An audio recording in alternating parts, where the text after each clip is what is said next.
Well, good afternoon or good evening, and welcome. I'm thrilled to be joined by Nicole Fram. I'm Kerry Solomon, and we're going to talk a little bit about intraocular lens calculations, measurements, workflow, things like that. But before we get started, and my hope is by the end of the session, we'll all have learned a few things. I always learn things from Nicole, so I'm anxious to hear what new pearls she has to share. But before we get started, let's just hear a little bit. Nicole, tell us a little bit about your practice. Hi, Carrie, and thank you to Ophthalmology Management for inviting me to be here today. I always learn something from Dr. Solomon. My name's Nicole Fram. I practice in Los Angeles, California at Advanced Vision Care. And I mainly do refractive cataract, complex cataract, and cornea and refractive. Wonderful. And I'm Kerry Solomon from Charleston, South Carolina, from Carolina Eye Care Physicians, and my practice specializes in cataract and LASIK eye surgery with an emphasis on premium products, premium IOLs, and LASIK and PRK surgery. So let's talk a little bit about your surgical workflow, Nicole. I'm sure it has evolved over time, but tell us a little bit about where it's evolved and what you're currently doing with your surgical workflow today, and how has biometry played a role if it has? Yeah, this is a crazy juxtaposition to think about where we are today versus where we were. So in the past, we've always had two biometers. That way we don't have to bring them back on different days. We could check it at the same time. So we have one from one company, and we've always had an IOLMaster of some sort. And we would do printouts of every single formula on each biometer with many different lens choices. And I'm not kidding you. It was a stack this big. We had to get an actual Xerox machine, like, industrial Xerox machine to go in the biometry room so they could print everything out. And then we wanted the CTs printed out. And then we wanted the last note printed out. And then we wanted the macro CTs printed out. And it just became this monster. And fortunately, I think you were very instrumental in coming up with Veracity, which is, a digital programming solution to this massive chart and down to one page that we just bring with us. But the IOLMaster 700 was implemented in this practice a few years ago, and it is so fast. The ability to capture in dense cataracts, the ability to have real-time fast information of whether or not it's a good scan has been extremely helpful. So patient comes in, they see me, and then they're usually dilated at that visit, so we have them come back. Unless it's a referral from an optometrist and we know they're having cataract surgery, they'll have the biometry beforehand. Then they have their biometry, and the biometry technician and surgical scheduling team says, your charts are ready. And I literally open up Veracity and I start picking lenses. And we're able to integrate that into our EMR so I can go back and forth to image management and be able to look at, I always want to see if I'm doing a premium lens, if the macro CT is normal. I always want to look at three things to make sure that for keratometry that it's regular astigmatism and always on the same axis. So I pick my lens in Veracity and I press approved, and then they send it directly to the surgery center. And, that's it. So something that took so much time is, cut in half. Absolutely. So you said so much, and all of that was just awesome. But I just want to break it up a little bit. So biometer. So we have an IOLMaster 700 as well. And one of the things that's impressed me, several things, but one is that the techs love it. It's quick and it's easy. Have you found the same thing? Yeah, it's very easy. It's quick, but also we have a lot of turnover. And with that turnover, it is so easy to train the next tech. I mean, your biometry check is your heart and soul of your outcomes. So what I find is most impressive is that anyone can do it. Even I can do it. And it really is important that the surgeon learns how to do it. They do, ZEISS has these virtual, kind of videos to kind of brush up on things. And we make them do that at least a couple times a week if they're a new, biometry tech. But yes, it is so easy to learn. I agree. It's quick. And you mentioned it. We found the same thing. It goes through dense cataracts. It's pretty rare that it can't get through a cataract. And I can't tell you how many times my staff would be saying, I can't get through here. We'll bring it back. We'll repeat it. We'll do an A scan. We'll do immersion. We'll do whatever. All that's like gone, right? Well, I don't know if it's complete. We do a lot of complex stuff, but it's not completely gone. But there were 3 charts that I looked at this week, and I said immersion A scan, and I was looking, and I said, "Where's the immersion A scan?" And they're like, "We didn't need it." And that's a difference, right? That's something different from the IOLMaster 500. Yep. And then you can tell, my staff always can tell if they're fixated properly because it has an OCT component, so they can get to see the foveal reflex. And so, as you said, it's important to make sure they have a good test. Well, it's much more reliable because we know their fixation is where it needs to be. I'm sure you found the same thing for sure. Well, absolutely. To be able to have a second marker on your overview sheet to show you, if you don't have fixation, then your Ks aren't going to be right. So your keratometry reading is not going to be right. And we know that that is such an important thing. You can pick up that it's not a good foveal contour there also. I wouldn't use that to say, oh, the patient has an epiretinal membrane per se, but if you don't have that good foveal contour, you have to have an explanation for it. And it's either poor fixation or they need to be counseled about their outcome and whether they have issues with their retina. Sure. Like you, I get a separate OCT to look at epiretinal membranes and all of that. But in terms of fixation, if you're off, that's one of the biggest reasons for poor axial lengths and IOL miscalculation, as well as the Ks. And then, of course, because of the OCT, it can give you posterior cornea. So you can look at things like total cornea and all of that. When do you decide you want to use total cornea versus anterior Ks, or do you make that distinction? The total K measurement, I look at this a lot these days. And what I'm looking at is a traditional keratometry is anterior Ks, right? So that's what you get from your topographer, from traditional biometers. Those anterior Ks don't take into account your posterior corneal curvature, and you can run into difficulty with your toric calculations, and also run into difficulty with post-LASIK calculations. So the total K gives us, an estimation of the posterior cornea and a reading of PK1 and PK2 on the new software. When I look at the total K, I want to see, is that magnitude the same as my K1 and K2 of the anterior reading? If the magnitude is different, then I'm thinking that I need to look at other things like pentacam and other things that may give me a hint that something's happening with the posterior corneal contribution. So that's the first thing. The second thing is looking at the axis, right? So if you look at your anterior Ks and there's a posterior corneal contribution that's different, you may have an axis change based on that. We know that Fabian's work showed that there was an improvement in hitting within a half a diopter by 5%. That's significant. We always want to get better and better when you need that improvement in your toric calculations. So I definitely look at toric K or total K more than I used to in the past. Yeah, I totally agree. And the other little known thing, so it's quick, it gets through dense cataracts, foveal fixation, so you can definitely, the staff at least has a pretty good idea if the patient's fixating where they need to. And you have total K.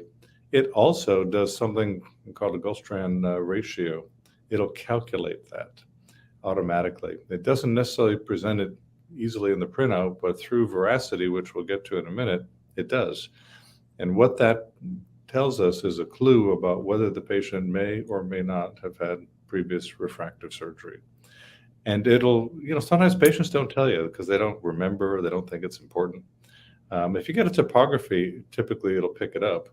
But this just gives the surgeon a clue. If the patient hasn't given anyone any idea, you may want to, basically it gives a little warning or an alert that says you may want to check the patient may have had previous refractive surgery. And it can often distinguish whether it's been previous myopic or previous hyperopic surgery, which is super helpful. So that's kind of nice. But that's all because of the OCT that it has built in that allows it to do that, as well as the corneal pachymetry, which is great. So veracity. So veracity is a digital software planner. And the fun thing about it is it works pretty seamless in the background. It communicates with a variety of devices, not just ZEISS devices. So it does work with a variety of topographers and a variety of biometers and a few other things. And it automatically brings everything in so that there's no transcription, there's no extra typing, really not extra clicks, maybe one extra click. And because of all that data, you said today's patients want better outcomes. They have higher expectations. And if they're going to pay money for a premium lens, the one thing they want to make sure of is that they get the visual outcome they're looking for. And in order to do that, not only do you have to have all the calculations right, but we got to screen properly and make sure we have the right candidates getting the right technology. And your description of stacks of paper like this, I mean, I remember those days. You'd lay out all the topographers and you'd lay out the OCT and you lay everything out, and it's like it was a bear. Now it's just all right there for you. It just makes it super easy. Yeah. Have you used the Barrett Integrated K at all? Yeah. So, what is the Barrett Integrated K? Yeah.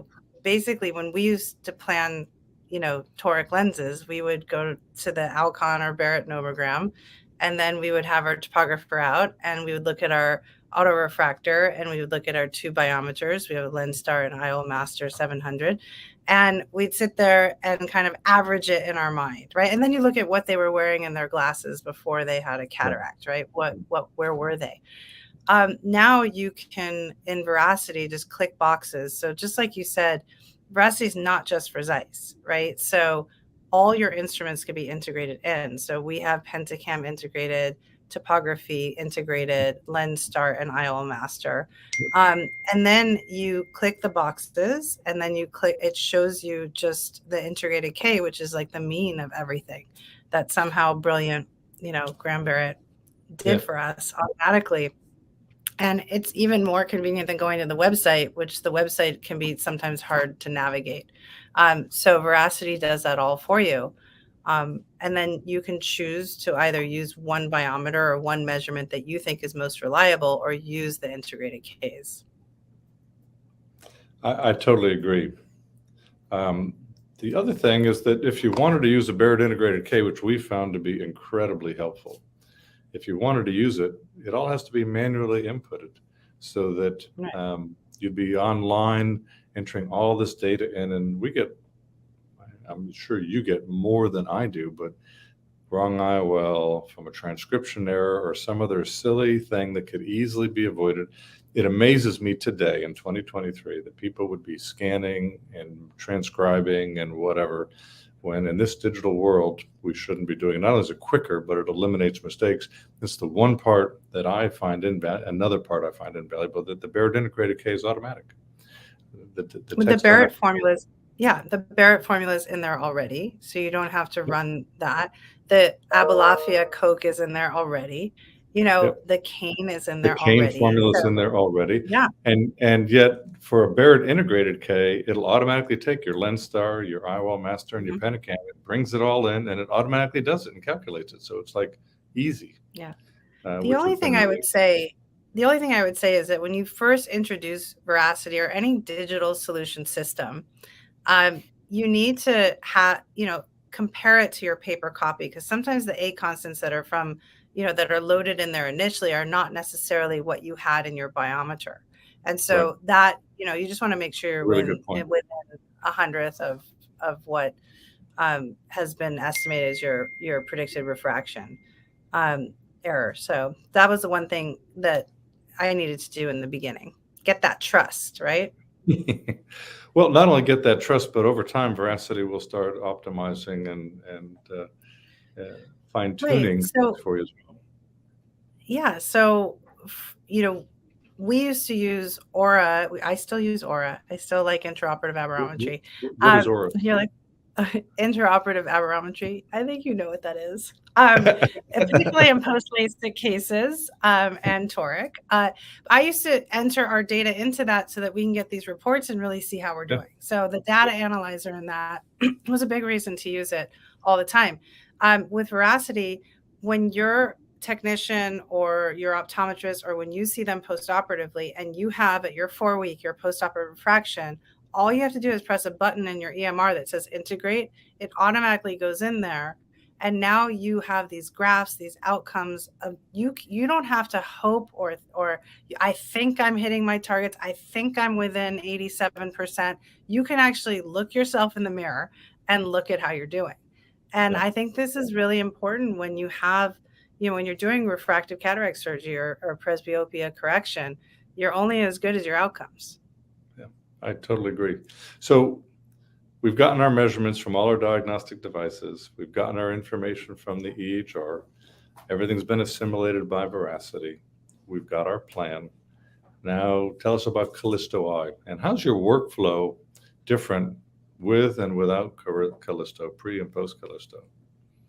Yeah, so, think about how we measure people at the bedside to make marks for toric lenses. I'm just kind of like, I think this is right. This is good. I mean, if it's a really high toric, or I'll take them, we have a slit lamp in the surgery center and I'll really align it and mark them. And I do always mark because that's your parachute, as Bobby Osher would say, right? If all technology fails.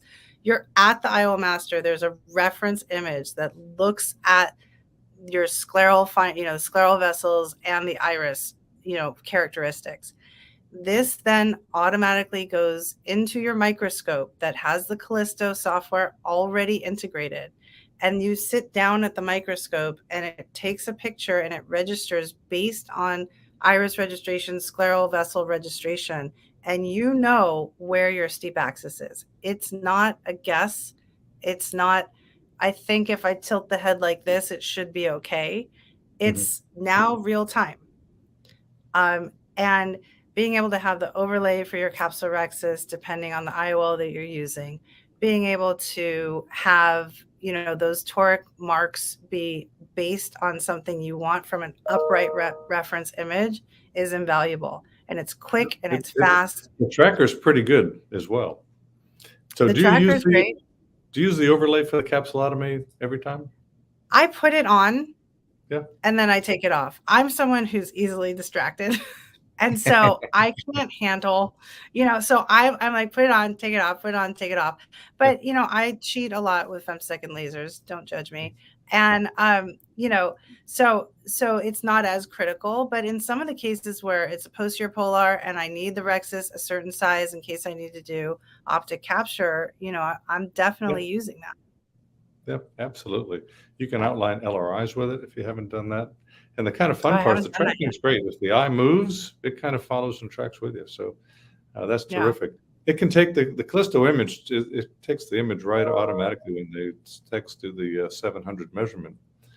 But the fun part is it comes in through veracity if you have veracity. So if you're using something other than an anterior K measurement from the 700, like maybe a Barrett Integrated K, it will automatically adjust the Callisto image for the new toric axis based on whatever veracity and you have come up with. And then it sends that right to Callisto. So it's just automatic. It's wireless. You don't need USB sticks or any of that. Right. It used to be a little clunky with the USB sticks. I know. But we also had the privilege of getting to know the Quatera, which is the new phaco machine. Yeah, tell me about that. Yeah. So, it is a very stable chamber once you get your parameters correct. And, there's a lot of great phaco machines, but this is something that promises even more stability because of the pump system. But what I also enjoy about the Quatera is the screen. is so accessible. So the scrub tech can see the video screen of what's happening during surgery, and they can also see all the information from Callisto on that screen. So as a surgeon, if I just want to look up and see what's happening and do it like a kind of a timeout again, it's really helpful to have all that information up there. So that's also been great. Yeah, I agree. I've had the chance to use it, and it's wonderful. It's like a Ferrari, you can really run the fluidics. The fluidics of it are amazing. So it's been really fun to use it. I agree. Yeah, but even if you're a slower surgeon like I am, you can get the parameters and still, but you have to use it for what it is. I mean, it's a flow. You need to use the flow. You can't be scared of the flow. Like we talked about yoga just before this, I'm working on my flow. That's all I can say. You need to work on your yoga flow. So we've got our preoperative measurements. We've transferred everything wirelessly with Callisto to Callisto in the operating room. You've done your case. Post-op, you do your post-op visits, your 1 month refraction, and then you can automatically do outcomes. How do you do that? So, also I just wanted to mention that everything from your data from your IOLMaster, it just flows directly into that Quatera as well. So it's not just from veracity to the Callisto, it also goes right into the Quatera. Yeah, great. So outcomes, this is really important to look at. So like I said, after everything's finished, patients in their postoperative period, it's 4 weeks. We do a post-op refract, we press integrate, and then we go to the data outcomes analysis page and really try and look at, our predicted error. But it's not just in general, it's for each lens type, so there are a few things that if you're not a one-trick pony, and I use every type of lens, and I use every phaco platform, we have 3 femto platforms for lasers. I really I'm a junkie for technology. And I would say that looking at your outcomes has been the most important thing. That veracity just makes it so easy for me to not ignore this concept, and to really be able to bring it home. Yeah, well, if you were manually programming everything into Aura, nice thing is through veracity, it communicates with the EHR, so it just automatically pulls your refractions. Your pre and post-op, it can do outcomes, which is great. Nicole, this has been awesome, wonderful, as always. I look forward to seeing you at ASCRS in San Diego, if not sooner. But thank you for all of your expertise and wisdom as it relates to preoperative planning, intraocular biometry, and operative and cataract workflow. This has been terrific. Thank you so much.